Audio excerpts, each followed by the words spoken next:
छतरपुर जिला मुख्यालय से 70 किलोमीटर दूर 900 साल पुराना मंदिर है माता बम्बर बेनी मंदिर, जो कि पहाड़ को चीरकर प्रकट हुई थी। आज भी पहाड़ चिरा हुआ दिखाई देता है और माता लेटती हुई दिखाई देती है। मंदिर का इतिहास त्रेता युग से जुड़ा जाता है। पुराने लोगों एवं इतिहासकार बताते हैं कि जब भगवान राम ने माता सीता का परित्याग कर दिया था, तब सीता माता यहीं पर रुकी थी। नीचे महर्षि वाल्मीकि का आश्रम भी है। महर्षि वाल्मीकि ने माता सीता को वन देवी का नाम दिया था, जिसके बाद इनका नाम बम्बर बेनी पड़ गया। लोग बम्बर बेनी माता सीता का रूप मानते हैं। यही कारण है कि यहाँ बंदरों की भरमार है। प्रसिद्ध इतिहासकार काशी प्रसाद त्रिपाठी ने अपनी पुस्तक में उल्लेख किया कि 1775 ईस्वी में पन्ना महाराज को इस मंदिर का रहस्य स्वप्न में माता ने खुद बताया था, तभी उन्होंने इस मंदिर का निर्माण कराया था। ऐसी मान्यता है कि जो भी इस मंदिर में आता है और सच्चे मन से प्रार्थना करता है, उसकी हर मनोकामना पूरी होती है। जी दादा, क्या नाम है आपका? मेरा नाम जी मेरा नाम है, वैसे तो मुझे कहते हैं दादा, दादा के नाम से मुझे जानते हैं, लेकिन मेरा नाम है माता दीन विश्वकर्मा कीर्तनकार। अच्छा, ये बम्बर बेनी मंदिर है, काफ़ी प्रसिद्ध प्राचीन मंदिर है। क्या कुछ कहना है, क्या कुछ इतिहास है यहाँ का? माता बम्बर बेनी का इतिहास त्रेता युग से जुड़ा हुआ है। जब श्री राम ने सीता जी का वनवास किया, लक्ष्मण जी के साथ भेजा उनको, तो चूँकि वो पहले वनवास कर चुके थे भगवान राम, उन्हें पता था कि सीता कहाँ किस आश्रम में सुरक्षित और संरक्षित रहेंगी, तो उन्होंने वाल्मीकि आश्रम में भेजा। लक्ष्मण से कहा कि तुम वाल्मीकि आश्रम में इनको भेजाओ, क्योंकि उस समय वो गर्भवती भी थीं, तो यहाँ से अच्छा स्थान कोई नहीं था वाल्मीकि आश्रम। और वाल्मीकि आश्रम चित्रकूट के आसपास बताया गया है। त्रेता युग में ये चित्रकूट से लवकुश नगर की दूरी कोई बहुत ज़्यादा नहीं थी। आज के ज़माने में ज़रूर थोड़ा सा लगता है कि 150 किलोमीटर दूर है। तो उस समय वाल्मीकि आश्रम यहीं था, इसी पर्वत पर। यहाँ 52 बेड़ियाँ हैं, 52 पर्वत की श्रृंखलाएँ हैं, चोटियाँ हैं। तो चूँकि वाल्मीकि जी यहाँ निवास करते थे, आश्रम था उनका, यहाँ भेजा लक्ष्मण जी के साथ, यहाँ भेज के गए। इसके बाद यहाँ रहीं, पली, संरक्षित रहीं। फिर लवकुश जी का जन्म यहीं हुआ।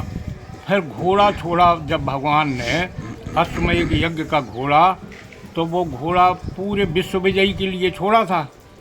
यहाँ आके लव और कुश ने उस घोड़े को पकड़ लिया। तब राम को ये सूचना मिली कि किसी ने हमारा घोड़ा पकड़ लिया। राम उस समय जानते नहीं थे कि यहाँ लवकुश हैं। तो सारी सेना थी उस समय, सेना से युद्ध हुआ, सबको परास्त कर दिया लव और कुश ने। हनुमान जी को बांध दिया, यहाँ बुखरा खेड़ा कहलाता है, बुखरा बाबा।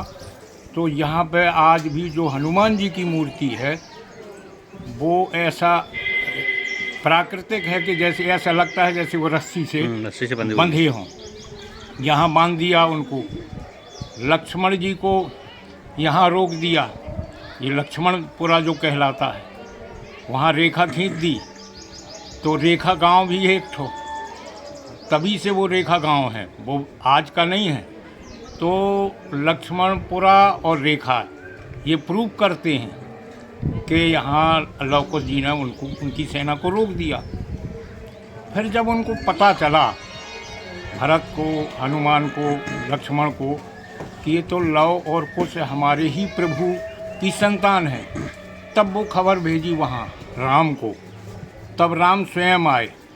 तो सीता जी चूँकि यहाँ थीं, सीता जी को पता चला कि मेरे प्रभु राम आ रहे हैं लेने के लिए, तो चूंकि उनका संकल्प था कि अब मैं वापस नहीं जाऊंगी, तो सारी सेना ने निवेदन किया, हनुमान ने किया, लक्ष्मण जी, अब चूंकि लक्ष्मण जी यहाँ तक आ गए थे नीचे तक, इसलिए यहाँ लक्ष्मण मंदिर आज भी है। यहाँ के बाद फिर सीता जी के पास तक नहीं पहुँच पाए, राम ने भी निवेदन किया, तो सीता जी फिर यहाँ जो प्राकृतिक चट्टान है उस चट्टान को फोड़कर उसमें समाहित हो गई, मतलब समाधिस्थ हो गई। आज वही कुंड माता बम्बरमैनी के नाम से प्रसिद्ध है।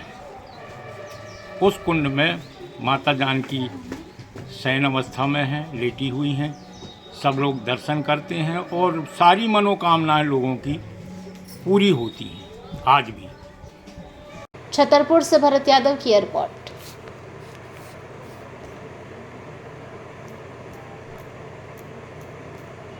बिरबल, हमारे महल की ये क्या बुरी हालत हो रखी है। इंस्पेक्टर साहब, यही है वो दरिंदा जिसने हमें दीवार में जिंदा चुनवा दिया था।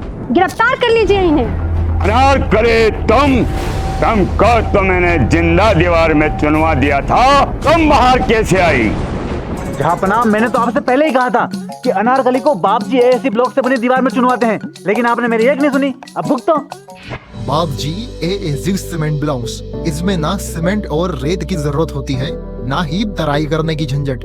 लाल ईंटों के मुकाबले ये ज्यादा मजबूत, किफायती और फायदेमंद है, क्योंकि वाटर प्रूफ के साथ साथ ये साउंड प्रूफ भी है। काश मैंने अनारकली को बापजी ब्लॉक से बनी हुई दीवार में चुनवाया होता तो मुझे ये दिन नहीं देखना पड़ता। आप जहांपना जैसी मूर्खता ना करें। अपने घर, भवन या मकान को बापजी एएससी ब्लॉक से ही बनवाएं। बापजी एएससी ब्लॉक्स, स्टील से मजबूती।